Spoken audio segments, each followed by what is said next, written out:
maganda at mapagpalang araw po sa ating lahat mga kaibigan. Ayan yun, share ko lang yung dalawang ibon dyan. Oh. Ang dami kasi mga ibon dyan yun, lipat-lipat. Ayan.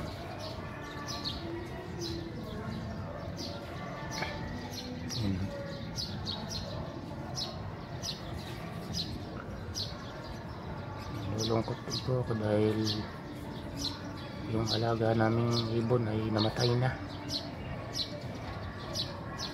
Kawawa naman, nagdala pa naman ako ng magandang lalagyan kasi hindi siya makalipad. Parang ano po siya, nabali yung ano niya, pakpak niya, tapos yun, siguro hindi niya rin kinaya, yun ang naging dahilan ng pagkamatay niya. Hindi ko na po binidyo kasi naawa ako eh.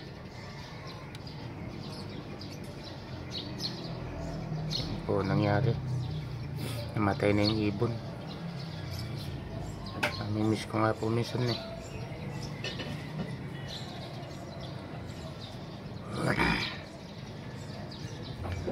Marami kasi may puno dito sa likod ng ano namin eh. Ito, nasa bintana po ako nakapisto niyan, may mga ibon dyan.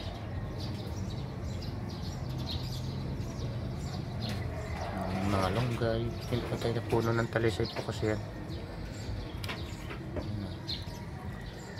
Yan, dalawang ibon, mag-asawang pulangga. Ewan ko anong tawag sa inyo yan.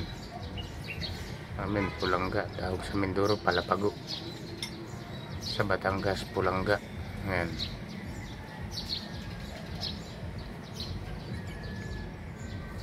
Hawa lang din ako doon sa alaga namin dahil may inom na yun. Pag inaano ko po kasi ng ano yung syringe, yung pinapasubo ko sa kanya para makainom siya. Eh yun, namatay din. Yung ibon.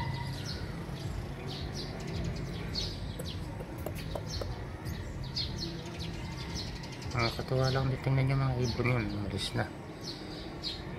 Ayun sila. Po, nandito lang muna. Maraming salamat po sa inyong pagsubaybay at pagtangkilik. Nandito lang po muna. Maraming salamat po. Ingat po kayong palagi. Bye bye.